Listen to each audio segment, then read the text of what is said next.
ওয়াশরুমে গেলে, অফিসে কোনো তথ্য দিতে গেলে নিশাত ম্যাম নামে যে ম্যাম আছে তিনি স্টুডেন্টের সাথে এমন ব্যবহার করে স্টুডেন্টরা কান্না করতে করতে বের হয়ে যায়। এর প্রতিবাদ চাই যে এই টিচার 6 বছরে কিছু করতে পারে না, সেটাকে 1 মাস সময় যাচ্ছে সব ঠিক করার জন্য। আমার প্রশ্ন, যে এই মানুষ 6 বছর কিছু করতে পারে না, সে এক মাসে কি করবে? কোথায় গেল টাকা? সে কোনো টাকা কোথাও দিতে পারছে না আমাদের কাছে। সে বলছে তদন্ত করা হবে। কি তদন্ত করা হবে? প্রমাণ আমরা সবকিছু তাকে দেখিয়েছি, সে কোনো প্রমাণ মানতে রাজি না এবং আমরা তাকে বলেছি সসম্মানে পদত্যাগ করেন, সে পদত্যাগ করবে না। তার আমার প্রশ্ন হচ্ছে কি, দুর্নীতিবাজ এমন অধ্যক্ষ আমরা আসলে চাই না, আমরা তার পদত্যাগ চাই। দীর্ঘদিন যাবৎ আমাদের মাননীয় অধ্যক্ষ প্রিন্সিপাল স্যার উনি আমাদের সাথে অনেক দিন ধরে অন্যায়, দুর্নীতি, অবিচার, অনিয়ম সব কিছু এগুলা করে যাচ্ছে এবং সে আমাদের কাছ থেকে অন্যায়ভাবে টাকা নিয়ে যাচ্ছে। সেই টাকার কোনো রসিদ দিচ্ছে না, রসিদবিহীন টাকা নিয়ে সে আত্মসাৎ করছে। এবং আমাদের কাছে আরেকটা বর্তমানে আরেকটা অন্যায় প্রমাণ হয়েছে, যে অন্যায়টা হচ্ছে আমাদের জাতীয় ইউনিভার্সিটির নিয়ম অনুযায়ী আমাদের ফর্ম ফিল আপের ডেট বাড়ানো হয়েছে 15 তারিখ পর্যন্ত, সেপ্টেম্বরের 15 তারিখ পর্যন্ত। সেখানে কোনো জরিমানার কথা উল্লেখ নাই।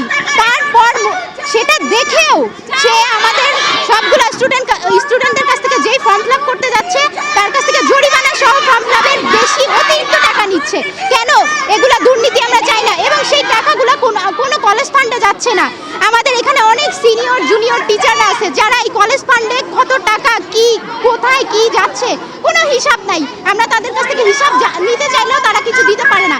শুধুমাত্র প্রিন্সিপাল স্যারের কাছে এই সব হিসাবগুলো রয়েছে। আমরা এই সব হিসাবের জবাব চাই।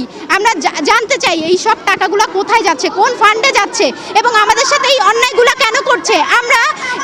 আমরা কিছু যৌক্তিক দাবি নিয়ে সেই প্রিন্সিপাল স্যারের কাছে গেছি, সেই দাবিগুলোও সে মানতেছে না এবং আজকে আমরা কর্মসূচি দিয়েছি যে তাকে সব কিছুর জবাব দিতে হবে, এইসব দুর্নীতির জবাবগুলো তাকে দিতে হবে। সে লুকায় আছে, সে দরজা বন্ধ করে সে রুমের মধ্যে বসে আছে, সে কেন আসতেছে না?